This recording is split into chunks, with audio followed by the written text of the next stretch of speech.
Friends, मैं हूं रंजना और स्वागत है आप सभी का मेरे यूट्यूब चैनल पे ज्ञानदीप कॉमर्स क्लासेस में। आज की क्लास में हम 11th का फर्स्ट चैप्टर स्टार्ट करेंगे, इंट्रोडक्शन ऑफ अकाउंटिंग। अकाउंटिंग क्या होता है इसके बारे में हम समझेंगे। फ्रेंड्स, आप लोग नए हैं, कॉमर्स के स्टूडेंट हैं, तो अभी आप लोगों को अकाउंट्स होता क्या है इसके बारे में कुछ आइडिया नहीं होगा। अकाउंटिंग क्यों ज़रूरी है एक बिज़नेस में, ये सभी चीज़ें किस लिए आवश्यक है, अकाउंटिंग की ज़रूरत क्यों पड़ती है हमें हमारे बिज़नेस में, तो उस सारी चीज़ों को हम डिटेल से पढ़ेंगे कि अकाउंट होते क्या हैं, उसे किस तरह मेंटेन किया जाता है, ये सारी चीज़ें। तो अगर एक छोटे से फॉर्म में अगर हम देखें तो अकाउंटिंग क्या है। अकाउंटिंग एक तरह से बिज़नेस की क्या है, लैंग्वेज है, लैंग्वेज ऑफ बिज़नेस, यानी कि बिज़नेस की लैंग्वेज जिससे हम हमारे जो बिज़नेस है उसकी भाषा को समझ सकें। उसमें जो ट्रांजेक्शन्स हो रहे हैं डेली बेसिस पे हम हमारे बिज़नेस से कम्युनिकेट कर सकें, यानी कि हम हमारे बिज़नेस को समझ सकें, उससे कम्युनिकेट कर सकें और हमारे बिज़नेस की परफॉर्मेंस को पता कर सकें, इसलिए हम अकाउंटिंग करते हैं। आई होप सो फ्रेंड्स, आप लोगों को मीनिंग समझ आ गया होगा कि अकाउंटिंग होती क्या है।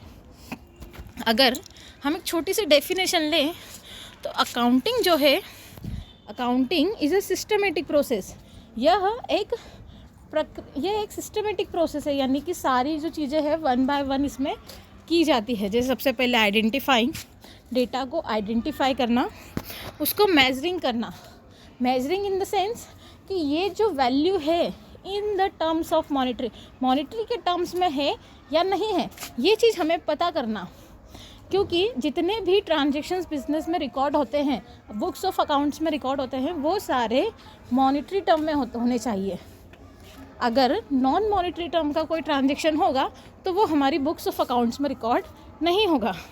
तो जितने भी ट्रांजैक्शंस है उनका आइडेंटिफिकेशन करना कि ये जो ट्रांजैक्शंस हम कर रहे हैं ये मॉनिटरी टर्म के हैं या नहीं है, उस चीज़ को आइडेंटिफाई करना, उनको मेजरिंग करना, देन उनको रिकॉर्ड करना, अलग अलग सेक्शंस में क्लासीफाई करना। अलग अलग सेक्शंस में क्लासीफाई करने का मतलब क्या हुआ, क्लासिफिकेशन का मतलब होता है जैसे अगर कोई एंट्री परचेस की है, अगर हमने एक दिन में कोई माल बेचा, माल ख़रीदा, हमें किसी से पैसा मिला, हमने किसी को पैसे दिए, कोई एक्सपेंसेस हुआ, तो ये सारे जब हम ट्रांजेक्शन एक साथ लिखते हैं, अभी तो हमने एक बुक बना ली है उसमें हम सारे ट्रांजेक्शन को एक साथ लिख देते हैं, लेकिन जब हम अकाउंट्स बनाते हैं तो सारी चीज़ों को अलग अलग लेजर्स में कन्वर्ट करते हैं। लेजर्स क्या होते हैं ये हम आगे की वीडियो में अभी पढ़ेंगे। तो परचेस का अकाउंट अलग बनाना, सेल्स का लेज़र अलग बनाना, अगर किसी पर्सन को माल बेचा है या किसी पर्सन से माल ख़रीदा है तो पर्टिकुलर उस पर्सन का भी अकाउंट बनाना, ये अलग अलग लेज़र जब हम क्रिएट करेंगे तो ये जो क्लासिफिकेशन होता है चीज़ों का अलग अलग, उसे हम क्लासीफाइंग करते हैं। उसके बाद होता है समराइजिंग, डेटा को समराइज़ करना। उसके बाद होता है इंटरप्रेटिंग, देन कम्युनिकेटिंग। कम्युनिकेटिंग का मतलब होता है जो हमने बिज़नेस में जो चीज़ें अर्न की है, हमें पता चल गया कि हमने बिज़नेस में क्या मिला है, प्रॉफिट हुआ है, लॉस हुआ है, हम हमारे बिज़नेस से अच्छे से कम्युनिकेट हो गए हैं और इससे हमें हमारी फाइनेंशियल पोजीशन पता चल गई बिज़नेस की, तो उसी चीज़ को हम क्या कहते हैं, अकाउंटिंग कहते हैं। फ्रेंड्स, आई होप सो आप सभी को डेफिनेशन समझ आ गई होगी कि अकाउंटिंग होती क्या है। और अकाउंटिंग की एक छोटी सी हमने डेफिनेशन ली है, ये बर्मन एंड डेरबिन के द्वारा ये डेफिनेशन दी गई है कि accounting is a systematic process of identifying, measuring, recording, classifying, summarising, interpreting and communicating financial information of the business. Friends, आप लोगों को समझ आया कि अकाउंटिंग होती क्या है, अकाउंटिंग की ज़रूरत हमें क्यों लगती है। हमारे बिजनेस में डेली बेसिस पे जो ट्रांजैक्शंस हो रहे हैं उसको पता करने के लिए कि हमारे बिजनेस में किस तरह के ट्रांजैक्शंस हो रहे हैं, हमारे जो डेली ट्रांजैक्शंस हैं वो किस किस टाइप्स के हो सकते हैं।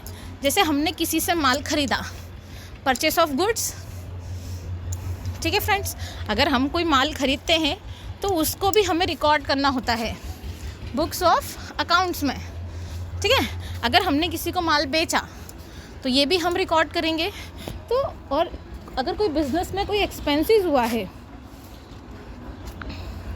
अगर हमारे बिज़नेस में कोई एक्सपेंसेस हुआ है तो हम उसे भी अलग अलग जगह पे रिकॉर्ड करते हैं। तो इन सारे रिकॉर्ड को सिस्टमेटिक तरीके से जब हम रिकॉर्ड करते हैं, जो भी हमारे बिज़नेस के डेली ट्रांजेक्शन्स होते हैं, जब हम कोई व्यापार शुरू करते हैं, जैसे कि एक एग्ज़ाम्पल देती हूँ मैं आप लोगों को। मैंने एक बुक की शॉप खोली, तो मैंने शॉप तो खोल ली, बुक्स की होलसेलर की शॉप खोली है मैंने शॉप खोली। उसमें मैंने सबसे पहले तो मैंने रेंट पे ली शॉप, तो मुझे उसका रेंट पे करना होगा। कुछ बुक्स मैंने ख़रीदी है, परचेज़ की है, तो उसकी एंट्री भी मैं करूँगी। कुछ बुक्स मैं सेल करूँगी। अगर मैंने एक एम्प्लॉय रखा है तो उसको सैलरी देनी होगी, ये मेरा खर्चा है, तो इसे भी मुझे नोट करना है। मेरे बिज़नेस में रोज़ मुझे कितनी इनकम हो रही है, इसका मुझे नोट करना है। अगर कोई खर्चा मैं कर रही हूँ, जैसे कि अगर हो सकता है मैं एडवर्टाइजमेंट कर रही हूँ या किसी सप्लायर से बात कर रही हूँ, तो उससे मुझे कहाँ कहाँ कितने खर्चे हो रहे हैं ये भी मुझे पता करने होंगे। तो ये सारी चीज़ें हम सब एक डेटा को रिकॉर्ड कर लेते हैं, जो भी हमारे बिज़नेस में डेली होते हैं। तो इन ट्रांजेक्शन्स को हम रिकॉर्ड करते हैं, उसे हम अकाउंट्स कहते हैं। ठीक है, अगर थोड़ा सा मैं और समझाना चाहूँगी आगे, जैसे कि अगर हमें हमारे बिज़नेस के ट्रांजेक्शन्स को हम रिकॉर्ड करके at the end of the year जब हम फाइनेंशियल ट्रांजेक्शन बनाते हैं, तो हमारे बिज़नेस में हमें कितने डेटर्स हैं, हमारे कितने क्रेडिटर्स हैं, ये हमें पता चल जाता है कि हमें किस किस से पैसा लेना है, हमें किस किस को पैसा देना है, हमारे बिज़नेस में प्रॉफिट है या लॉस है, ये चीज़ें हमें पता चल जाती है डेली ट्रांजेक्शन करते हैं। तो जब हम चीज़ों को रिकॉर्ड कर लेंगे, एक जगह मेंटेन करके रखेंगे, ठीक है, तो हमें हमारे बिज़नेस की फाइनेंशियल पोजीशन भी पता चल जाएगी कि हमें बिज़नेस में लॉस हो रहा है या प्रॉफिट हो रहा है, हमें किस किस से पैसा लेना है, किस किस को पैसा देना है। आई होप सो फ्रेंड्स, आप लोगों को समझ आया होगा। ठीक है, तो इन्हीं सारे ट्रांजेक्शन्स को रिकॉर्ड करने के लिए, डेली बेसिस में जो हमारे बिज़नेस के ट्रांजेक्शन्स होते हैं उसको रिकॉर्ड करने के लिए हम एक बुक तैयार करते हैं, जिसे हम अकाउंट कहते हैं।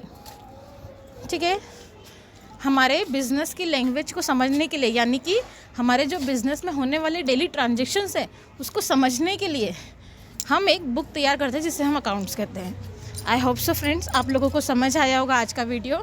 इसके आगे के वीडियो में हम अकाउंटिंग की प्रोसेस पढ़ेंगे। Thank you friends.